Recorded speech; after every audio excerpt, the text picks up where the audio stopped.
Hello everyone, hope you're having the most terrific day today. Welcome to the Film Famous channel. We will break down moments in the Wolf Like Me TV series for today's video. So sit back, relax, and without further ado, let's get right into the content, guys. Romantic comedy. Would you like a cup of Gary? Fuck. Tea. Would you like a cup of tea, Mary? My name is Gary. Wolf Like Me is a drama comedy series about a 40-year-old single dad who meets a woman with a mysterious past. The series sounds like your typical romantic comedy from its blurb, and it could quite easily be labelled as ordinary. However, the title is the most obvious twist of the series, which captures the audience's attention almost immediately. Viewers learn from the onset not to expect the expected. It also shows that supernatural aspects will feature in the series. Different doesn't always mean good, however. The story incorporated many twists and themes to make it more interesting, but all it ends up is confusing the viewers. The audience is left wondering whether it should be labelled a horror story, a redemption story, a typical romance tale, or a tragedy. Supernatural flop.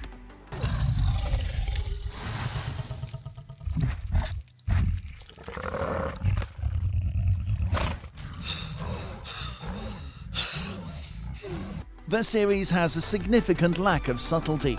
For starters, the biggest secret of the series is in the title.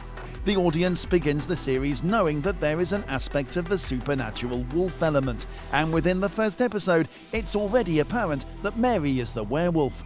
Probably in an attempt to build up suspense, the wolf side of Mary is a hidden concept until the climax of the series, which is also the finale. However, the reveal of Mary's wolf form is disappointing.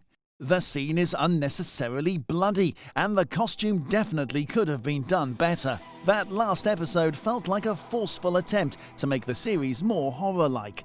Wolf Like Me is also full of several metaphors that force viewers to look beneath the surface or read between the lines. It's possible that the ending aimed to show that anyone can be beast-like or savage. Even though Mary was the werewolf, she was kind and did her best for those she loved, while the bandits who tried to attack Gary and Emma appeared to be more savage than Mary, the werewolf, ever was. The finale also ends the series on a cliffhanger, which admittedly leaves room for a follow-up series and leaves viewers in annoying suspense. But a remarkable aspect of this scene is how sentimental it gets, especially for Gary and Emma, who can finally bond after such a long time. Awkward silence.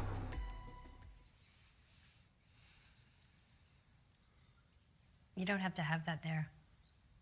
Don't I? How do I know you won't turn It doesn't work that way, Gary.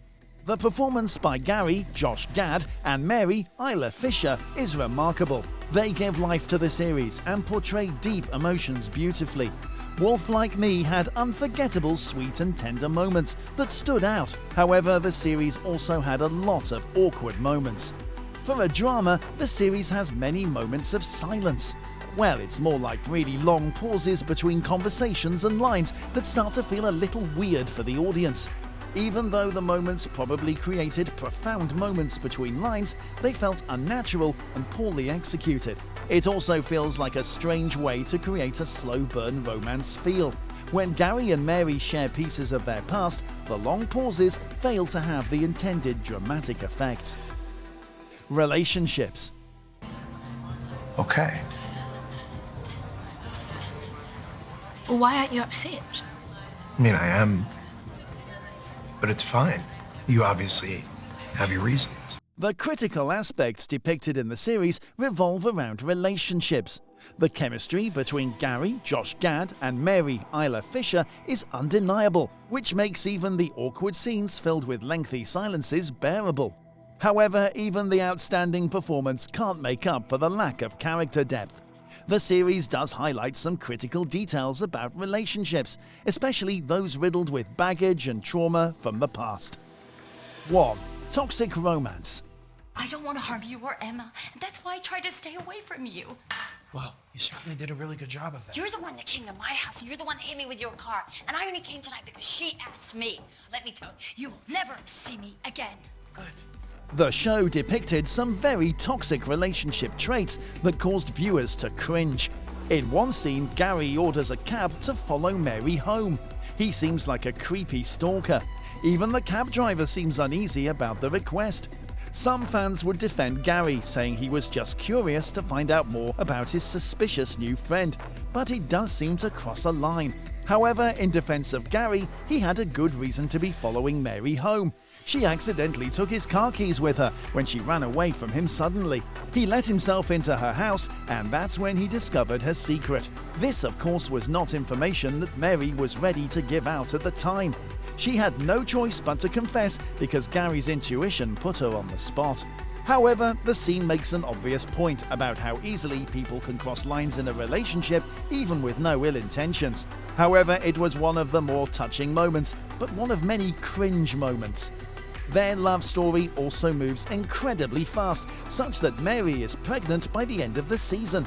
It magnifies a whirlwind romance concept, rather than the slow burn romance it was conceptualized to be. It feels almost ridiculous for 40-year-olds to be impulsive, especially when it comes to matters of the heart. Because their past pains were such an essential aspect of their lives, the audience felt that they should have been dealt with more clearly and gradually, even as the romance built. 2. Traumatic pasts. Anyway, I got really sick and they gave me antibiotics and shots, and David wanted to call the trip off, but I didn't. I wanted to stay. And Are you getting to the point? I'm sorry, would you like me to jump ahead to when my husband was torn apart? Wolf Like Me is a lot like your typical sob story. The main characters have painful pasts that they haven't learned how to get over.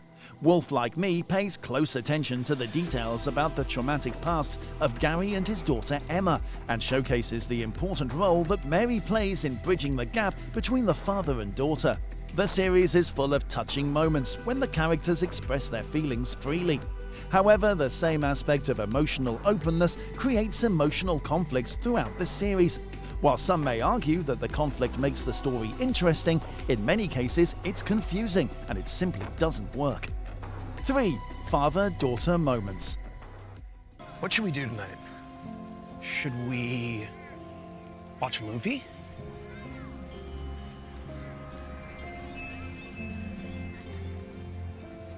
Should we get a dog? Why? Why not? The most honest moments seem to involve Emma, Ariel Donahue. Her character brings a unique and fresh perspective to the series, especially since it focuses on how children struggle with loss and mental health issues. It also showcases how parents may not know how to cope with their kids' emotional and mental health issues. The rift between Gary and his daughter is depicted beautifully. Gary has a sense of deep concern for his daughter's well-being, so much so that he tries to find a partner who will understand and connect with her. 4. Mary's stepmom role. Oh, wow. I fixed it. Huh. It's better than before. It's a lot better than the last time I saw it. From the onset, the connection between Mary and Emma is undeniable. When the series begins, Mary uniquely enters the world of Gary and his daughter. After she had a panic attack due to the accident, Mary was able to calm Emma down quite quickly. This was the beginning of their beautiful relationship. Even when Gary and Mary were still having a hard time opening up and being candid with each other, Mary and Emma seemed to kick it off immediately. However, when Gary learned that Mary was a wolf, he tried to keep his daughter out of harm's way by creating some distance. The series, which focuses on the supernatural, tends to credit the universe and fate for Gary and Mary's relationship. It is evident from the start that Emma needs a mother figure, and Mary filled the role beautifully even before she and Gary began their romance. Even though the emotional conflicts of the series interfere with Emma and Mary's bond, at the end of the series, we see Emma fully accepting Mary as a werewolf without a fuss. Mary also seems to finally want to be a permanent part of Emma's life, and she finally tells Emma that she's gonna have a sibling. Despite the many letdowns in the series, the emotional aspect of the story is probably the most honest, and it would appeal to the majority of the audience. It might even make up for all the poorly executed tropes in the series. Miniseries or long movie?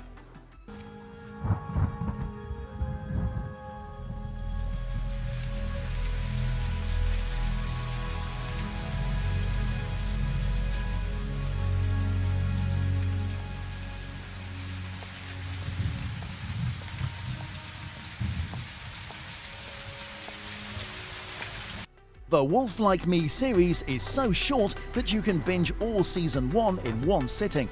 It feels more like a long movie divided into 6 parts. While this wouldn't typically be problematic, the series has a lot going on in each of the 25-minute episodes. Viewers generally feel like the episodes end prematurely. The series generally feels subdued, with most of the concepts hinted at not being explored fully. It's the lack of delivery that lets down this unique TV series. The series fails to deliver what its viewers anticipated, the wolf within, making it dull. Ultimately, it appears that the usage of metaphors was probably the biggest letdown of the series, because instead of being explored, the audience was left to fill in the blanks by themselves. In general, Wolf Like Me is a series with so much going on, but not in the best sense. The twists in the tropes end up being confusing. It may be appealing for some audiences, especially the younger ones, but it may quickly lose its appeal for the more mature viewers. The cliffhangers at the end may suggest a second season, but the lack of depth in the series may make it not feel necessary or urgent to the viewers. Perhaps it will be an opportunity for the producers to explore and fully showcase some of the shallow concepts and metaphors depicted in Season 1. Well, that will be all for today's video here on the channel. I hope you enjoyed it, and if you did, be sure to drop a massive like down below and comment your thoughts. Subscribe for more content like this, and turn on the notifications bell for instant access to our content. Have a good one, guys!